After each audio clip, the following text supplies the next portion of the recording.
طبعا الأرباح اللي أنت شايفها قدامك دي هي 52,000 جنيه مصري على حساب جوجل أدسنس. تعالى كده نعمل ريفرش مع بعض ونتأكد ونشوف هل الأرباح دي فيك ولا أرباح حقيقية. الكلام ده ما هو ولا تفاخر ولا الكلام ده كله، ولكن أنا بوريك الأرباح لأن في أشخاص كتير جدا شباب صغير بيشوف الأرباح دي بيتشجع وبيتحفز وبيدي عقله وودنه للفيديو بشكل أكتر وبيقدر يسمع ويستفاد كل حاجة أنا بقولها في الفيديو. انا بوريك الارباح دي عشان تتاكد وتكون عارف من جواك ان اي معلومه قلتها في الفيديو ده هي معلومه حقيقيه 100%، وده بناء على تجربتي الشخصيه. جيت اتكلمت انا الفيديو اللي فات او قبل اللي فات، اتكلمت في الفيديو اللي قبل اللي فات وضحت وقلت ليه فيديوهاتكم مش بتعدي ال1000 مشاهده. قلت والله ان فيديوهاتكم مش بتعدي ال1000 مشاهده بسبب حاجه بسيطه جدا: قنوات اليوتيوب. في عندنا 3 انواع وانا وضحتها وذكرتها في الفيديو، وطبعا الناس كتير جدا ما صدقتنيش وناس كتير جدا فضلت تهاجمني في الفيديوهات وفي التعليقات: لا انت نصاب، لا انت كذاب، مش بيفرق القناة قديمة من جديدة، مفيش حاجة بتفرق، كل الكلام اللي جالي ده.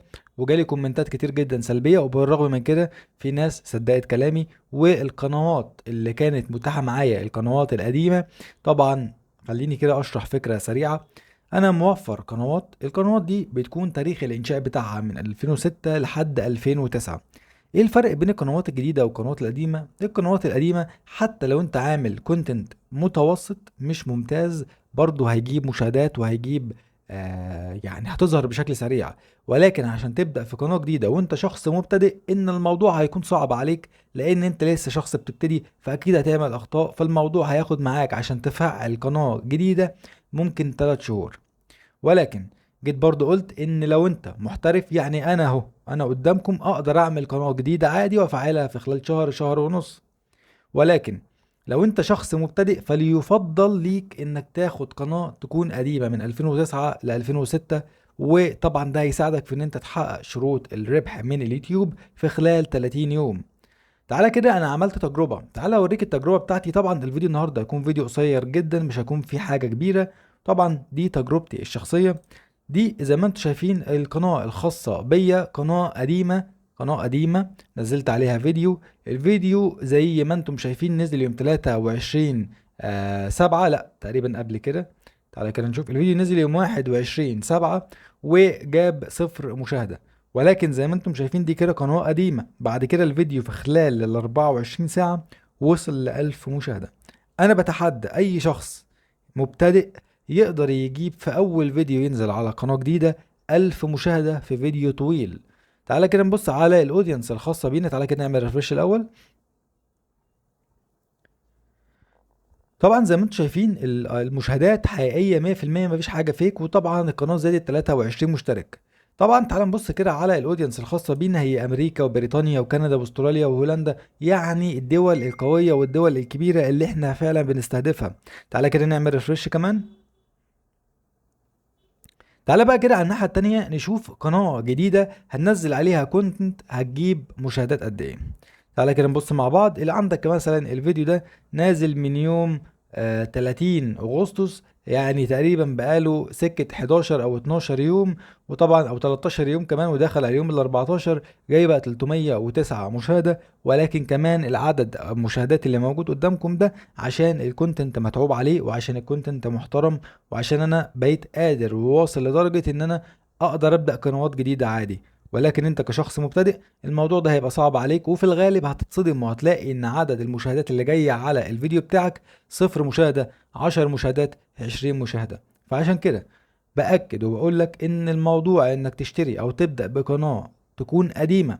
طبعا زي ما انتم شايفين انا معايا الحمد لله قنوات كتيرة جدا جدا، يعني لو انت حبيت تبدأ بقناة قديمة تاريخ الانشاء بتاعها زي ما انتم شايفين اكتوبر 2028 2008 ده اول فيديو نزل فيها القناة، ده المميز اللي فيها، ولا فيها مشتركين ولا فيها مشاهدات كتير ولا في اي حاجة من الكلام ده. ولكن المميز فيها لو جينا دخلنا على تاريخ الانشاء هنلاقيها اكتوبر 28 2008، ده المميز في القناة.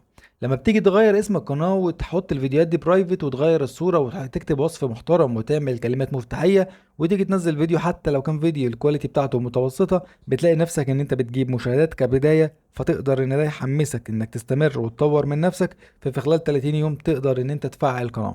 الكلام ده بناء على تجربتي الشخصية، بناء على الخطوات اللي انا نفذتها. وطبعا تقدر تسأل على القنوات اللي موجودة قدامك دي من خلال الديسكريبشن، يعني هتلاقي كل المصادر، لينك الانستجرام بتاعي، لينك الواتساب، التيم اللي معايا يقدر يرد عليك، او كمان تقدر تتواصل معانا على التليجرام. سعر القناة هو $35، ده لو انت هتدفع بالفيزا. ولو انت هتدفع فلوس عن طريق فودافون كاش تقدر تدفع برضو، ولكن $30 اللي هي بتساوي 1500 جنيه. طبعا القنوات كده كده موجودة، وزي ما قلت لكم انا يعني مش فارقة بالنسبة لي اذا كان القنوات تتباع ولا لا، ولكن دي معلومة انا حبيت اوضحها. لو انت عندك مشكلة في ان انت مش بتجيب مشاهدات، فاعرف ان السبب هو القناة الجديدة. لو جربت قناة قديمة هتلاقيها طبعا افضل بكتير جدا. وايه السبب بقى؟ السبب اللي احنا وضحناه في الفيديو ده، وهو ان الثقة بتاعة القناة. زمان اليوتيوب ما كانش بيفرق معاه موضوع الثقة، كان عادي تبدأ قناة جديدة واليوتيوب هيسبورت للفيديو وهيوصل الفيديو لناس كتير. ولكن دلوقتي اليوتيوب بقى عنده قلة ثقة في القنوات الجديدة، فالموضوع بياخد وقت لحد ما الالجوريزم او الخوارزميات بتاعة اليوتيوب تثق في الكونتنت اللي انت بتقدمه، فتبتدي تشجعك وتدعمك وتوصلك لباقي الفانز او باقي الاودينس المهتمين بالمحتوى اللي انت بتقدمه. بس يعني ده كان فيديو النهارده، فاتمنى ان يكون حد استفاد، اتمنى ان اكون رديت على الناس اللي بعتت او قالت تعليقات سلبيه.